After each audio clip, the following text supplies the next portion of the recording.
Chapitre 12. Pleurer.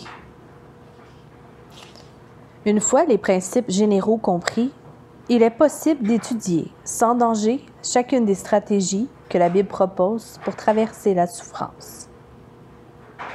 Aucune ne se suffit à elle-même, mais il ne faudrait pas non plus les considérer comme une série de recettes à appliquer. Elles se chevauchent et s'entremêlent. Les causes, tempéraments ainsi que d'autres éléments amèneront chacun à s'y conformer de façon différente. Les lamentations disparaissent. Dans son livre magistral « The Reformation of Suffering », la réforme de la souffrance, Ronald Rutgers raconte comment Luther et les réformateurs allemands ont cherché à restaurer une approche plus biblique de la souffrance. Pour eux, l'Église médiévale, en prônant la patience dans la souffrance comme voie de salut, était tombée dans une nouvelle forme de stoïsme semblable à celle des païens. Les luthériens soutenaient avec virulence que Jésus avait porté tout notre châtiment pour le péché. Par conséquent, nul besoin de gagner l'aide du Christ. Il nous faut avoir l'assurance que dans notre malheur, il est avec nous et il nous garde dans la sphère de son amour. Mais, ajoute Rigueur, l'Église luthérienne a tout de même suivi l'Église médiévale sur un point. Elle a ignoré la notion importante de lamentation comme réaction normale aux difficultés et à la détresse. Un grand nombre de psaumes sont appelés psaumes de lamentation. Et il s'agit de cris poignants, de détresse et de chagrin. Le psalmiste se plaint souvent des actes des autres, ou est troublé par ses propres pensées et actions. Certains psaumes expriment aussi la frustration vis-à-vis de Dieu lui-même. Psaume 44, verset 24, dit « Interviens donc, Seigneur, ne reste pas sans réagir. Sors du sommeil, ne nous rejette pas toujours. » Psaume 89, verset 50, demande quant à lui « Seigneur, où sont donc restées tes faveurs d'antan, que dans ta fidélité tu avais promise par serment à David ?» Le livre de Job regorge bien entendu de lamentations, tout comme les déclarations prophétiques de Jérémie, qui compare même Dieu à un cours d'eau qui devait couler de manière continue, mais qui s'assèche. Pourquoi donc ma souffrance est-elle permanente et ma plaie douloureuse, rebelle aux soins? Vraiment, pour moi tu es une source trompeuse au débit capricieux. Jérémie 15, verset 18. Selon Rutgers, dans leur souci de ne pas douter de l'amour de Christ, les luthériens ont minimisé la légitimité de se lamenter. Il soutient que les premiers réformés ont créé une culture dans laquelle douter et se plaindre est mal vu. On enseignait aux chrétiens à retenir leurs larmes et montrer leur foi à Dieu, en acceptant sa volonté dans la joie sans broncher. Rutgers cite certains auteurs réformés qui étaient gênés par la présence du livre de Job dans le canon biblique. En effet, remettre Dieu en question comme l'a fait Job était un péché abominable. L'un d'eux a même justifié l'existence de ce livre en expliquant que Dieu voulait nous montrer qu'il pouvait pardonner et avoir compassion de quelqu'un dont la foi est aussi faible que celle de Job. C'est probablement en partie vrai. Job n'a pas exercé sa foi comme il aurait dû. Et il l'admet au dernier chapitre. « Jusqu'à présent, j'avais seulement entendu parler de toi. Mais maintenant, mes yeux t'ont vu. Aussi, je me condamne, je regrette mon attitude en m'humiliant sur la poussière et la cendre. » Job 42, versets 5 et 6. Toutefois, considérer les explosions, cris et lamentations de Job comme tout à fait illégitimes ne cadre pas avec le texte biblique. Par exemple, au premier chapitre, lorsque Job apprend la mort de ses enfants et la perte de ses biens, il est dit « Alors Job se leva et déchira son manteau, puis se jeta par terre pour se prosterner. » Job 1, verset 20. Mais l'auteur ajoute « Au milieu de tous ces malheurs, Job ne commit pas de péché. » Voilà un homme qui se comporte déjà d'une manière que de nombreux chrétiens pieux jugeraient inconvenant ou qui révélerait son incrédulité. Il déchire ses vêtements, tombe à terre et proteste. Il ne fait preuve d'aucune patience stoïque, mais le texte précise « Job ne commit pas de péché. » Au milieu du livre, Job maudit le jour de sa naissance. Il est à deux doigts d'accuser Dieu d'injustice dans ses questions empreintes de colère. Pourtant, le jugement final de Dieu sur Job est étonnamment positif. À la fin du livre, Dieu se tourne vers Éliphaz, le premier ami de Jacob, et lui dit « Je suis très en colère contre toi et tes deux amis, car contrairement à mon serviteur Job, vous n'avez pas parlé de moi avec droiture. Procurez-vous donc maintenant 7 taureaux et 7 béliers, et allez trouver mon serviteur Job. Vous offrirez ces animaux pour vous en holocauste, et mon serviteur Job priera pour vous. C'est par égard pour lui que je ne vous traiterai pas selon votre folie. Car contrairement à mon serviteur Job, vous n'avez pas parlé de moi avec droiture. » Éliphaz de Théman, Bildad de Soua et Tsophar de Naama allèrent accomplir ce que l'Éternel leur avait dit, leur a demandé, et l'Éternel eut égard à la prière de Job. En Job 42, versets 7 à 9. Job exprimait son chagrin avec force, émotion et une rhétorique explosive. Il n'a pas été gentil avec Dieu en priant poliment.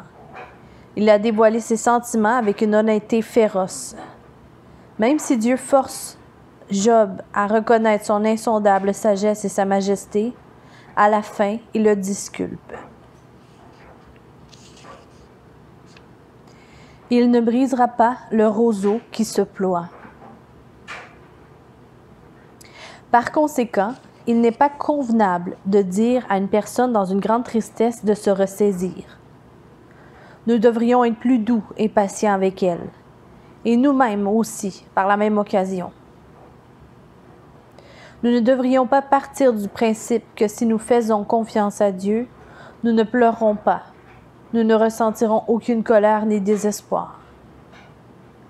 Ésaïe 42 décrit le mystérieux serviteur qui souffrira, et comme le révèle Ésaïe 53, portera le poids de nos transgressions, afin que par sa souffrance, notre condamnation soit effacée.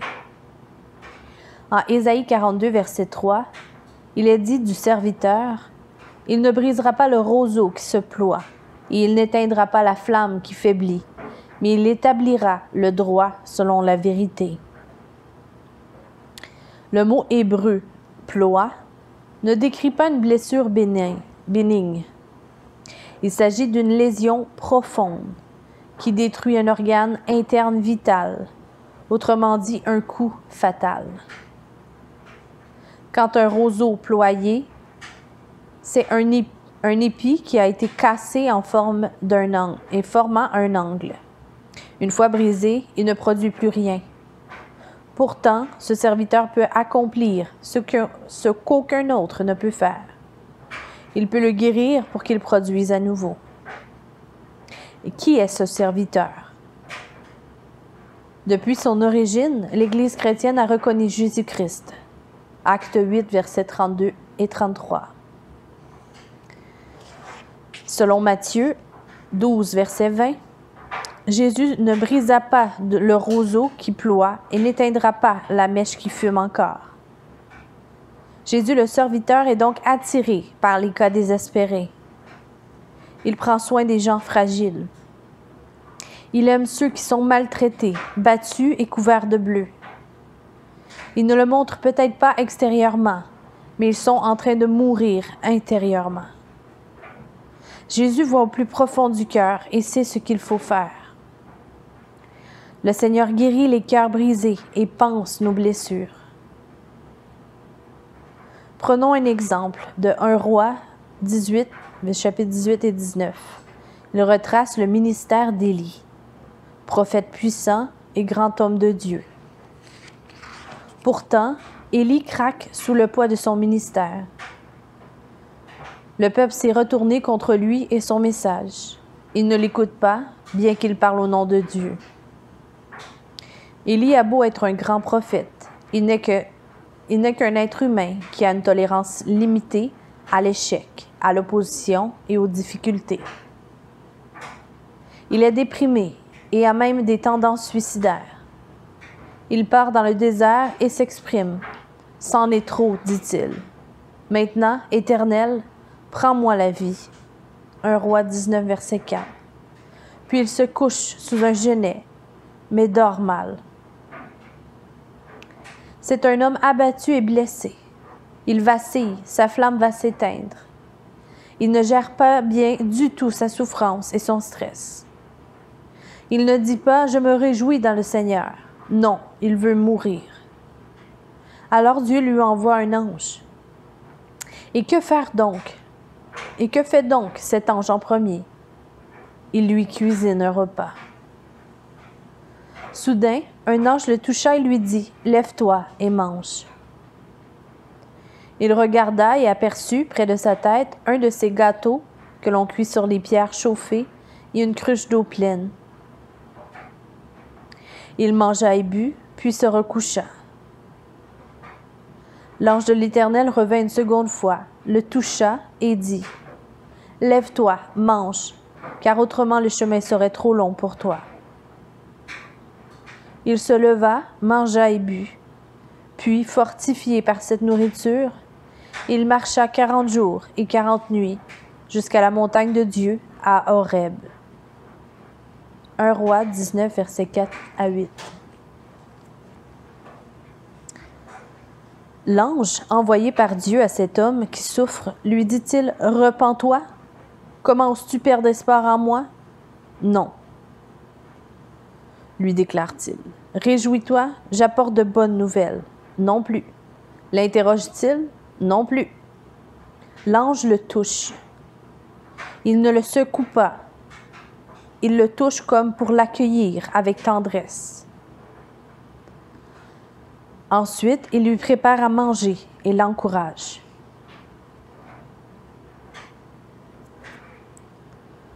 Reprends des forces pour tenir bon. Après avoir laissé Élie dormir encore un peu, il cuisine à nouveau pour lui. Mais nous nous rendons compte qu'Élie a d'autres besoins finalement. Finalement, Dieu vient le voir. Il le pousse à sortir de son désespoir. Il lui pose des questions, le fait parler, remet en cause son interprétation des choses, en lui montrant que la situation n'est pas aussi désespérée qu'il le croit. Puis Dieu lui révèle qu'il a toujours un plan pour Israël. Dans 1 Roi 19, versets 9 à 17. Dieu ne commence pas par raisonner Élie et par lui expliquer quoi que ce soit. Il sait que le prophète est aussi un être physique. Il est épuisé, lessivé. Il a besoin de se reposer et de manger. Il a besoin de chaleur et de douceur. Il ne lui parlera que plus tard. Le contraste est saisissant. Aujourd'hui, certains considèrent que la dépression est un phénomène purement physique. Une question de chimie du cerveau qui se soigne par des médicaments et du repos. D'autres, au contraire, souvent des chrétiens, peuvent rencontrer un dépressif et lui conseiller de se secouer, de se repentir et de se réconcilier avec Dieu, de ne pas se laisser aller et de faire ce qui est juste. Dieu nous montre ici que nous sommes des êtres complexes, pourvus d'une âme et d'un corps. Simplifier la situation à l'extrême reviendra briser le roseau abîmé, à éteindre le lumignon fumant. Dieu n'agit pas ainsi. Au bon moment, une personne abattue aura peut-être besoin d'être confrontée, mise à l'épreuve. Mais elle aura peut-être aussi besoin de marcher au bord de la mer et de manger un bon repas. Selon Ésaïe 42, Jésus est doux avec les blessés. Il ne les maltraite jamais. Richard Seebees, grand pasteur puritain du 17e siècle, a écrit « The bruised reed and smoking flax », le roseau froissé et une mèche fumante, un livre devenu un classique. Pour comprendre l'image de la compassion de Christ envers les roseaux abîmés, songeons à ces noms empruntés aux créatures les plus humbles, un agneau, une poule, en Luc 13, verset 34. Souvenez-vous que Jésus guérit les cœurs brisés, Ésaïe 61, verset 1, et que le Saint-Esprit est venu à lui lors de son baptême sous la forme d'une colombe, pour montrer qu'il pouvait être un médiateur doux comme une colombe. Écoutez son invitation. « Venez à moi, vous tous qui êtes fatigués et chargés, et je vous donnerai du repos. » C'est un médecin qui connaît toutes les maladies. Il est mort pour guérir nos âmes avec le médicament de son propre sang. N'ayez jamais peur d'aller à Dieu, puisqu'en lui, nous avons un médiateur tel qu'il est non seulement notre ami, mais aussi notre frère et un mari. Gardons cela à l'esprit quand nous sommes blessés. Si Christ est assez compatissant pour ne pas me briser, je ne me détruirai pas par désespoir. Par conséquent, les personnes qui souffrent doivent pouvoir pleurer et épancher leur cœur, sans en être immédiatement empêchés par les leçons de morale. Nous ne devrions pas non plus nous les infliger quand nous sommes dans la peine. Dans The View from Years, du point de vue du corbillard, voilà, un père a écrit sur le chagrin, suite au décès de 3 fils à différents moments de sa vie. J'étais assis, terrassé de douleur. Une personne est venue et m'a parlé des façons d'agir de Dieu. Pourquoi c'était arrivé, de l'espoir au-delà de la tombe. Elle ne cessait de parler, disant ce que je savais être vrai. Ma seule réaction était de souhaiter qu'elle s'en aille. Finalement, elle est partie. Quelqu'un d'autre est venu et s'est assis à côté de moi. Il n'a rien dit. Il n'a posé aucune question. Il est juste resté à m'écouter pendant plus d'1 heure, m'a écouté quand j'ai parlé, m'a répondu brièvement, a simplement prié et m'a quitté. J'étais touchée, j'étais réconfortée. J'ai détesté le voir partir. Mon plus jeune frère, Billy, était homosexuel et atteint du sida. Mes parents étaient des chrétiens fidèles à l'enseignement millénaire de l'Église selon lequel l'homosexualité est un péché.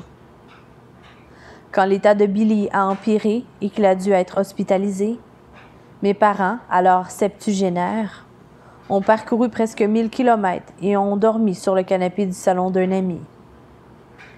Pendant 7 mois, ils ont veillé sur Billy, 14 heures par jour, sans jugement ni mention de leurs différends. Ils l'ont nourri de jus de fruits et de yaourt. Ils ont répondu à ses besoins les plus élémentaires. Pour finir, il a dû lui-même aborder le sujet qui avait divisé notre famille pendant des années. Il a pu le faire parce que mes parents avaient créé un climat chaleureux, rendant possible une discussion aussi franche. Nous avons parlé dans la transparence et pleuré beaucoup de problèmes relationnels et spirituels ont été résolus. Je vais juste leur lire. Nous avons parlé dans la transparence et pleuré. et beaucoup de problèmes relationnels et spirituels ont été résolus. Pleurer dans la pénombre. L'Église ne laisse que très peu de place à la lamentation. Et encore aujourd'hui, beaucoup de chrétiens ne donnent pas à ceux qui souffrent la liberté de pleurer et de crier. « Où es-tu, Seigneur? Pourquoi ne m'aides-tu pas? » S'entendre dire directement ou non, ne pas trop pleurer, de se hâter, de se réjouir dans les tribulations, a eu l'effet d'un dard pour John Feinberg. Il se sentait mort à l'intérieur, aurait voulu se réjouir, mais il en était incapable. Il aurait été judicieux de lire les psaumes de lamentation et de prier avec lui, mais personne ne lui a proposé. Le psaume 88 est un psaume de lamentation qui se distingue des hymnes tristes du psalmiste. La plupart de ces psaumes se terminent sur une note de louange, ou du moins sur une attente positive. Mais celui-ci, ainsi que psaume 39, est connu pour sa fin sans aucune lueur d'espoir. Derek Kidner commente psaume 88. Il n'y a pas de psaume plus triste. D'après son titre, il a été composé par Éman l'Ezraïte. Dans la version originale, le dernier mot de ce psaume signifie ténèbres. Littéralement, les ténèbres sont mes amis les plus proches. C'est une manière brutale de dire à Dieu « et tu n'es pas un ami ». Toutefois, lu à la lumière du reste de la Bible, ce texte est une source utile et encourageante. Éman écrit « Éternel Dieu, toi qui me sauves, je crie à toi pendant le jour, pendant la nuit, en ta présence, que ma prière s'élève jusqu'à toi. À mes sanglots, prête attention, car je suis rassasié de maux et je suis tout près de la mort. Déjà, je suis compté parmi ceux qui s'en vont dans le tombeau. Je ressemble à un homme qui a perdu ses forces. C'est au milieu des morts que j'ai ma place. Comme ceux qui déjà sont couchés dans la tombe que tu as oublié et dont tu ne t'occupes plus. Feras-tu des miracles pour ceux qui ne sont plus? Verrait-on se lever les morts pour te louer? Parle-t-on dans la tombe de ton amour? De ta fidélité dans le séjour des morts? Connaît-on tes miracles là où sont les ténèbres et ta justice au pays de l'oubli? Pour moi, ô Éternel, je crie à toi. Je te présente ma prière chaque matin. Pourquoi, ô Éternel, me rejeter et refuser de m'accueillir? Car je suis malheureux, près de la mort, depuis que je suis jeune, et jusqu'à maintenant. J'endure les terreurs que tu m'imposes. Je suis à bout. Les flots de ta colère ont déferlé sur moi. Je suis anéanti par les angoisses qui me viennent de toi. Comme des eaux qui me submergent de toutes parts, elles m'assaillent tous les jours. Mes familiers, tous mes amis, tu les as éloignés. Ma seule compagnie est celle des ténèbres. Psaume 88, versets 1 à 6 et versets 11 à 19. Ce passage nous apprend d'abord que les chrétiens peuvent rester longtemps dans les ténèbres. Dans ce psaume, le mot « ténèbres » apparaît à 3 reprises, au verset 7, au verset 13 et au verset 19. Cela montre qu'il est possible de prier encore et encore et de souffrir sans que rien ne s'améliore. Le psaume se termine sans note d'espoir. Un croyant peut donc vivre dignement et néanmoins rester dans les ténèbres, symbole à la fois de tourments extérieurs ou de douleurs spirituelles intérieures. Tel est le cœur du message réaliste et dur de ce psaume. Les problèmes ne se résolvent pas nécessairement vite et on ne voit pas toujours clairement pourquoi certaines choses nous arrivent. Un commentateur écrit « Quiconque tire des Écritures une philosophie où tout finit bien devrait s'enlever cette idée de la tête. Nous apprenons ensuite que des périodes de ténèbres qui perdurent peuvent révéler plus profondément la grâce de Dieu. Héman est en colère. Il soumet Dieu à un contre-interrogatoire en disant « Je veux te louer, je veux proclamer ton amour et ta fidélité aux autres. » Il ne dit pas « Je suis sûr que tu feras sortir du bon de tout ça, Seigneur. » À la fin, Héman déclare pratiquement « Tu n'as jamais vraiment été là pour moi. » Il ne se maîtrise plus et ne parle pas à Dieu avec respect. Pourtant, selon Derek Kidner, la présence même de telles prières dans l'Écriture montre que Dieu comprend. Il sait comment les hommes parlent quand ils sont désespérés. Pour Kidner, si nous croyons que par le Saint-Esprit, Dieu a inspiré et assemblé les Écritures pour nous, alors nous devons admettre qu'il ne censure pas de telles prières. Dieu ne pense pas « Oh, les vrais croyants ne diraient pas des choses pareilles. Je ne veux rien de tel dans ma Bible. » Comme dans le cas de Job, cela ne signifie pas qu'Héman soit sans reproche. Cependant, Dieu ne condamne en rien les cris de douleur, ni dans le livre de Job, ni dans ce psaume. Dieu comprend. Autrement dit, Dieu reste fidèle à cet homme. Non parce qu'il lui sourit et contrôle ses émotions, mais par grâce. Dieu est patient et bienveillant envers nous. Amen. Il est à nos côtés, quelles que soient nos émotions. Nous sommes sauvés par grâce. Héman ne loue pas Dieu. Il est faible et il craque. Pourtant, sa prière figure dans le livre des psaumes. Cela nous encourage à être honnêtes vis-à-vis de nos tourments, à les exposer et à les exprimer avec sincérité. Enfin, nous apprenons que de se trouver en permanence dans les ténèbres nous offre sans doute la meilleure occasion de vaincre les forces du mal, puisque nous sommes alors confrontés à des choix inexistants quand tout va bien. Nous pouvons choisir de servir Dieu simplement parce qu'il est Dieu. Dans nos moments les plus noirs, nous avons l'impression de ne rien recevoir de Dieu ou de notre relation avec lui. Mais que se passe-t-il si nous continuons à lui obéir, à le prier, à le chercher et à aimer les autres malgré tout? Nous apprenons à aimer Dieu pour lui-même et non pour ses bénédictions. Quand les ténèbres se dissipent, nous découvrons que tout ce qui comptait en dehors de Dieu pour atteindre notre bonheur s'est réduit. Nous avons désormais une nouvelle force et notre satisfaction se trouve en Dieu seul. Face aux difficultés, nous puiserons dans un nouveau courage. Nous serons imperturbables, pleins d'aplomb, en paix. Le charbon se transforme en diamant. Un des personnages du Seigneur des Anneaux, Samsagas Gamgee, passe par une épreuve de foi similaire et la traverse. Mais au moment même où l'espoir mourait ou semblait mourir en Sam, il se transforma en une nouvelle force.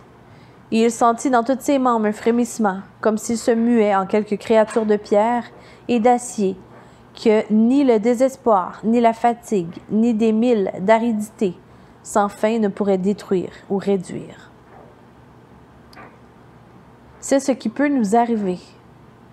Comme nous l'avons indiqué, nous en savons peu sur la vie d'Héman, mais nous avons quelques indices. Kidner déclare « S'il n'y a ne serait-ce qu'une étincelle d'espoir dans ce psaume, il se le trouve dans son titre. Car cet auteur prétendument oublié de Dieu semble avoir été un des pionniers des chants de David, à qui l'on doit les psaumes de Corée, qui font partie des plus riches hymnes qui soient. Aussi accablé et abattu qu'il ait été, sa vie est loin d'avoir été inutile. Si sa vie n'a été qu'une longue souffrance dans les mains de Dieu, elle a porté beaucoup de fruits. Les ténèbres de Jésus. Le dernier enseignement tiré de ce psaume concerne nos ténèbres, qui peuvent être relativisées par celles de Jésus. Dieu a utilisé les ténèbres d'Éman pour faire de lui un grand artiste. Il ne l'a pas totalement rejeté, contrairement à notre ressenti. Ce n'est d'ailleurs jamais le cas. Nous avons peut-être l'impression que Dieu nous a abandonnés, mais si nous avons placé notre foi en Christ, il n'y a plus de condamnation. Et nous nous trompons donc. Nous pensons peut-être qu'il n'y a pas de solution à ce qui nous arrive. Mais sa parole nous apprend qu'il fait concourir toutes choses à notre bien. Donc, nous nous trompons.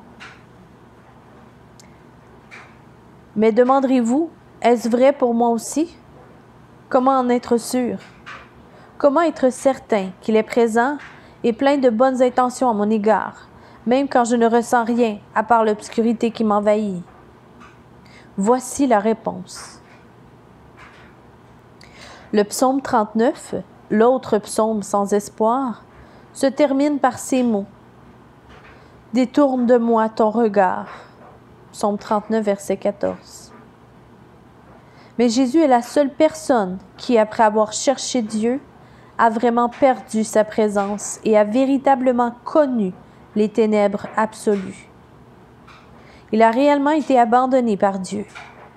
Quand il a expiré, tout le monde l'avait trahi, renié, rejeté, abandonné, même son Père. Jésus n'avait qu'une seule amie, l'obscurité totale. À partir de midi et jusqu'à 3 heures de l'après-midi, le pays entier fut plongé dans l'obscurité. Vers 3 heures, Jésus cria d'une voix forte, « Élie, Élie, lama sabachthani » ce qui veut dire « Mon Dieu, pourquoi m'as-tu abandonné ?» Jésus seul a expérimenté les ténèbres suprêmes, le rejet cosmique que nous méritions, afin que nous sachions que le Seigneur ne nous abandonnera et ne nous oubliera jamais. Hébreux 13, verset 5. Parce que Dieu l'a vraiment abandonné, il nous semble seulement que nous le sommes. Mais il n'en est rien, malgré nos défauts. Amy Carmichael, missionnaire irlandaise en Inde au début du 20e siècle et auteure de nombreux ouvrages, a écrit un poème intitulé « These Strange Ashes » Les cendres étranges. Il se présente sous la forme d'un dialogue entre une âme et Dieu.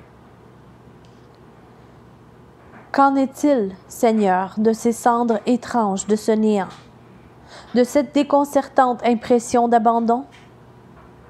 Mon fils, l'angoisse de mon dépouillement était-elle moindre sur la croix de torture?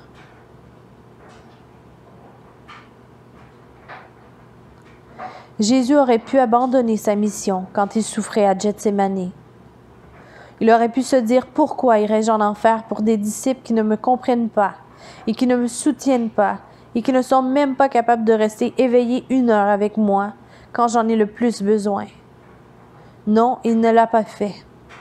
Il a accepté de souffrir pour nous. Il ne nous a pas abandonnés malgré sa propre souffrance. Pensez-vous qu'il vous abandonnera aujourd'hui au milieu de la vôtre? Michael Wilcock imagine que Jésus nous parle dans le psaume 88. Christ lui-même est bel et bien descendu ainsi dans les ténèbres et en est ressorti.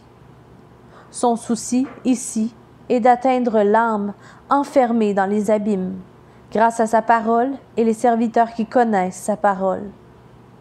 Cela peut arriver à un croyant, dit-il. Cela ne veut pas dire que tu sois perdu. Cela peut arriver à quelqu'un qui ne l'a pas mérité. Après tout, cela m'est bien arrivé. Il ne faut pas en conclure que tu as dérapé. Cela peut se produire n'importe quand, tant que ce monde existe. Nous n'en serons débarrassés que dans le prochain. Tout cela peut te tomber dessus sans que tu saches pourquoi. Il y a des réponses, il y a un but, et un jour tu sauras. Grâce à Jésus, il y a toujours de l'espoir, même dans les moments les plus sombres de notre vie.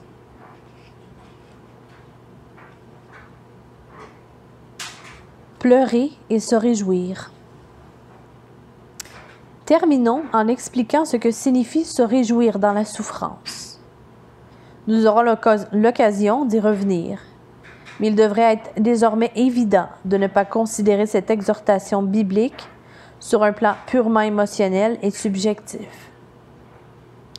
Se réjouir ne signifie pas « ayez des émotions de joie ». Cela ne signifie pas non plus que les chrétiens doivent rester de marbre en disant « je ne me laisserai pas abattre ». Une telle attitude est égocentrique et indépendante, comme si nous avions en nous la force qui ne se trouve qu'en Dieu. C'est irréaliste, voire dangereux.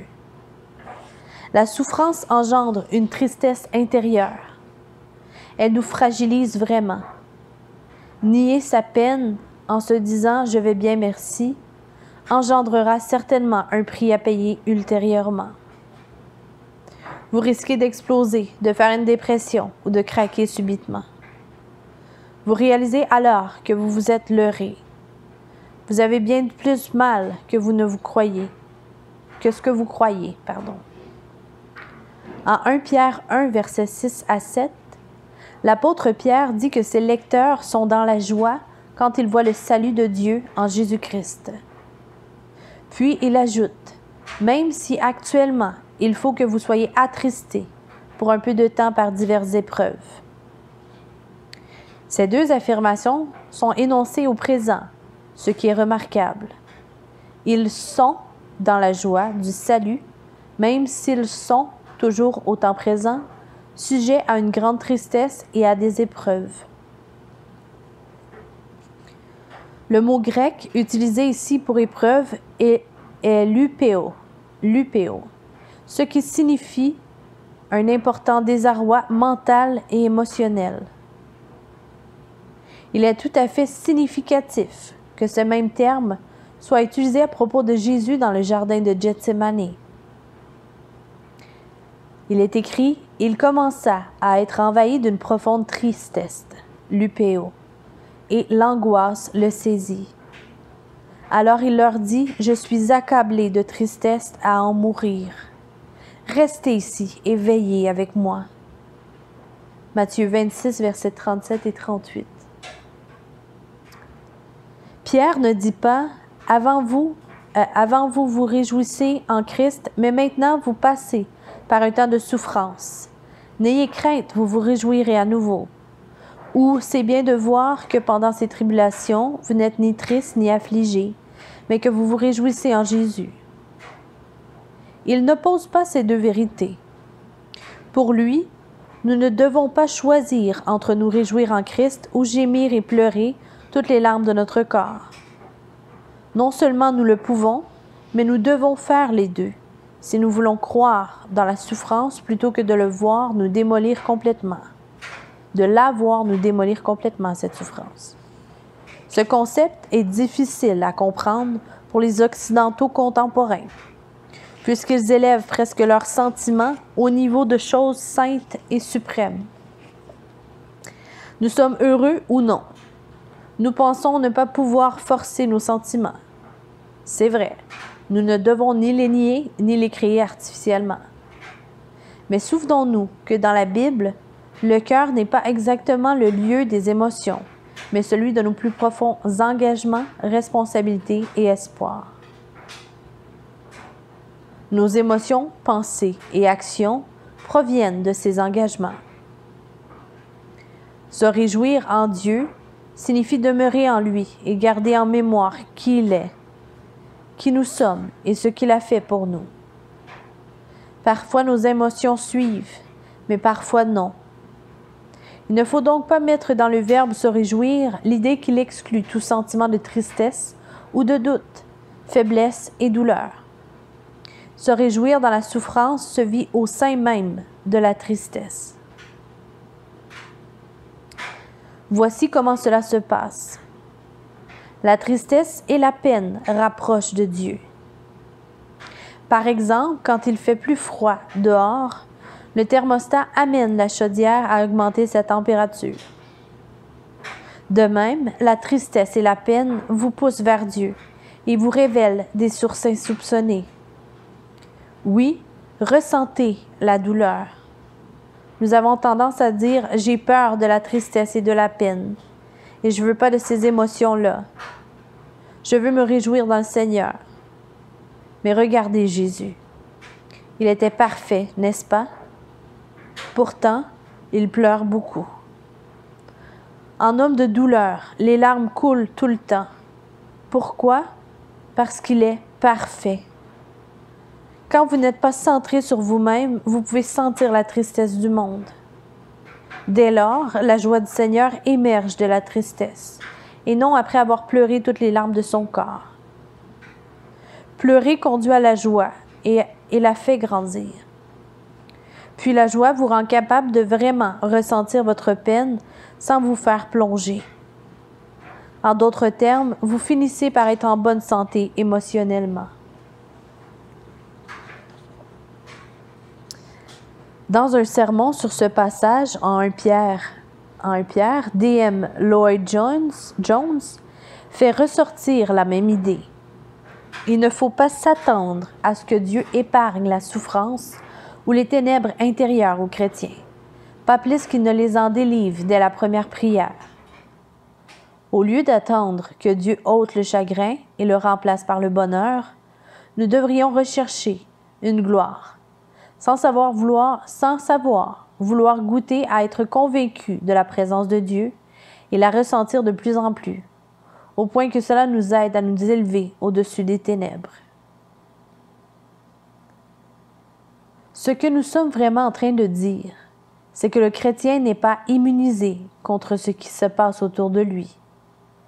Nous devons insister sur ce point, car la notion qu'ont certaines personnes de la vie chrétienne font du chrétien un être presque irréel. Le chrétien est bien sujet à la tristesse et à la peine. L'absence de tristesse n'est pas naturelle et s'écarte du Nouveau Testament. Elle procède plus du stoïsme ou de l'état psychique d'un adepte d'une secte que du christianisme.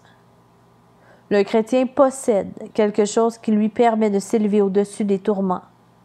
Mais la gloire de la vie chrétienne consiste à le faire tout en les ressentant. Il ne s'agit pas d'une absence de sentiments. Il s'agit d'une distinction importante. Fin du chapitre 12.